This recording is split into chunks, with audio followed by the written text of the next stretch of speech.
இயக்குனர் இமயம் பாரதி ராஜா உடல் இன்று நல்லடக்கம் செய்யப்படுகிறது. இது தொடர்பான கூடுதல் விவரங்களுடன் இணைகிறார் எமது செய்தியாளர் ரகுபதி. ரகுபதி, வணக்கம். விவரங்களை பதிவு செய்யலாம். வணக்கம்.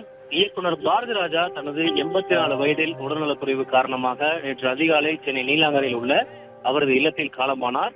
இவருடைய மறைவு என்பது திரையுலகை மட்டுமல்லாமல் ஒட்டுமொத்த தமிழர்கள், திரைக்கலைஞர்கள் என பெரும் இழப்பை சந்தித்திருக்கிறது. இவருடைய உடலானது தற்பொழுது தேனி மாவட்டத்தில் உள்ள காட்ரோட் பகுதியில் உள்ள அவரது பண்ணை வீட்டில் பொதுமக்கள் அஞ்சலிக்காகவும் திரைப்பிரபலங்கள் அஞ்சலிக்காகவும் தற்பொழுது வைக்கப்பட்டிருக்கிறது. தொடர்ந்து திரைப்பிரபலங்கள், அரசியல் தலைவர்கள், பொதுமக்கள் என அனைவருமே அவருடைய சொந்த ஊரில் வைக்கப்பட்டிருக்கக்கூடிய பண்ணை வீட்டில் தொடர்ந்து அந்த அஞ்சலி செலுத்தக்கூடிய காட்சியை தற்பொழுது பார்த்து வருகிறோம். இதனிடையில் மதியம் 3 மணி அளவில் அவரது பண்ணை வீட்டிலேயே பாரதி ராஜா அவர்களுக்கு அரசு மரியாதை செய்து அவருக்கு அடக்கமானது, இறுதி மரியாதை செய்து அடக்கமானது நடைபெற இருக்கிறது. இந்த நிலையில் தொடர்ந்து அரசியல் கட்சி தலைவர்கள், திரைப்பிரபலங்கள் என ஒவ்வொருவராக அஞ்சலி செலுத்தி வருகிறார்கள். வைரமுத்து, வடிவேலு, ராதிகா, சீமான் உள்ளிட்ட பலரும் அஞ்சலி செலுத்தக்கூடிய காட்சியை பார்த்து வருகிறோம். தமிழ் திரையுலகில் இயக்குனர் இமயம் என்று பாரதி ராஜா அனைவராலுமே அழைக்கப்படுவார். கிராமிய பின்னணியில் வாழ்வியல் உயிரோட்டத்துடன் பல வெற்றி படங்களை உருவாக்கி தமிழ் திரைப்பட உலகில் தனக்கென ஒரு தனி முத்திரையை படைத்த இயக்குனர் என்றால் பாரதி ராஜா என்பது மிகையாகாது. தனது படைப்புகளுக்காக நாட்டின் உயரிய விருதான பத்மஸ்ரீ உள்ளிட்ட பல்வேறு தேசிய, மாநில விருதுகளை பெற்றவர் பாரதி ராஜா. பல தலைமுறை கலைஞர்களுக்கு இவர் உருவாக்கிய அவரது பங்களிப்பு என்பது தமிழ் திரைப்பட வரலாற்றில் என்றென்றும் நிலைத்து நிற்கக்கூடிய அளவிற்கு அவருடைய பங்களிப்பானது தமிழ் சினிமாவில் இருக்கிறது. இயக்குனர் இமயம் என்று அழைக்கக்கூடிய பாரதி ராஜா அவர்களின் மறைவு மற்றும் தமிழ் திரையுலகிற்கு ஈடு செய்ய முடியாத ஒரு பெரிய இழப்பாக மாறி இருக்கிறது.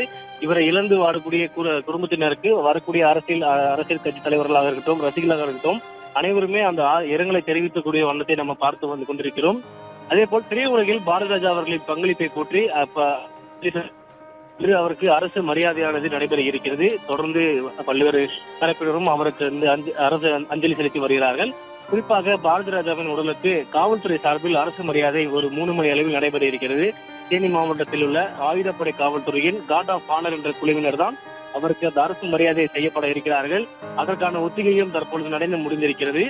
தேனி இருக்கக்கூடிய அவருடைய பண்ணை வீட்டில் தான் இந்த அரசு மரியாதையானது நடைபெற்று இருக்கிறது. 72 குண்டுகள் மூலங்க அந்த அரசு மரியாதையானது தற்பொழுது நடைபெற இருக்கிறது.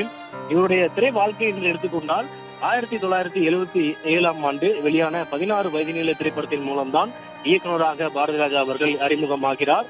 தமிழ் சினிமாவின் போக்கையே மாற்றி அமைத்தவர் என்ற ஒரு பெயரையும் எடுத்தார். ஏனென்றால் அப்போது காலகட்டத்தில் பாடலாக இருக்கட்டும், திரைப்படங்களாக இருக்கட்டும், ஒரு 4 செவற்றுக்குள் இருக்கக்கூடிய செட் அமைத்து எடுக்கக்கூடிய ஒரு காலகட்டமாக இருந்த சினிமாவை இவர்தான் இயற்கை சார்ந்த சூழலுக்கு வெளியே எடுத்துட்டு மக்களோட மக்களாக யதார்த்த கதைகளை திரைக்கதைகளாக கொண்டு இயற்கையில் இவருக்கு முக்கிய பங்கு இருக்கிறது. இதனால்தான் தமிழ் சினிமாவை இளையராஜாவுக்கு முன், இளையராஜாவுக்கு பின் என 20 தரப்பாக பிரிப்பார்கள் என்று கூட சொல்வார்கள். அவரது திரைப்படங்களை மக்களை மகிழ்விப்பதோடு மட்டுமல்லாமல் சாதி ஒழிப்பு, கலப்பு திருமணங்கள், பெண்கள் முன்னேற்றம், மனித உறவுகள் போன்ற பல்வேறு சமூக பிரச்சனைகளை அடிப்படையாக வைத்து இந்த சமூகத்தில் எடுத்த படம் என்பது 44க்கும் மேற்பட்ட அவருடைய இயக்கங்கள் வெளியாகி இருக்கிறது. 6 முறை தேசிய திரைப்பட விருதுகளையும் 6 முறை தமிழ்நாடு அரசின் திரைப்பட விருதுகளையும் பெற்ற பாரதி ராஜா அவர்கள் 2024ஆம் ஆண்டு இந்தியாவின் உயரிய விருதான பத்மஸ்ரீ விருதால் கௌரவிக்கப்பட்டார். இந்த சினிமாவிற்கான அவரது பங்களிப்பு என்றென்றும் ஒப்பற்றது என்று கூறப்படுகிறது. திரைப்பட இயக்குநராக 17 வயதினிலே கிழக்கே போகும் ரயில், சிவப்பு ரோஜாக்கள், புதிய வார்ப்புகள், நிறமாறாத பூக்கள், நிழல்கள்,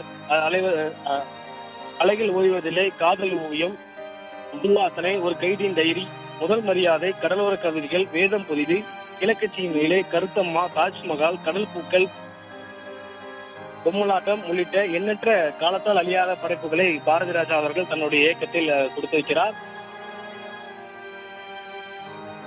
பிளே ஸ்டோர் மற்றும் ஆப் ஸ்டோரில் இருந்து பாலிமர் செயலியை QR கோடு மூலம் பதிவிறக்கம் செய்யுங்கள்.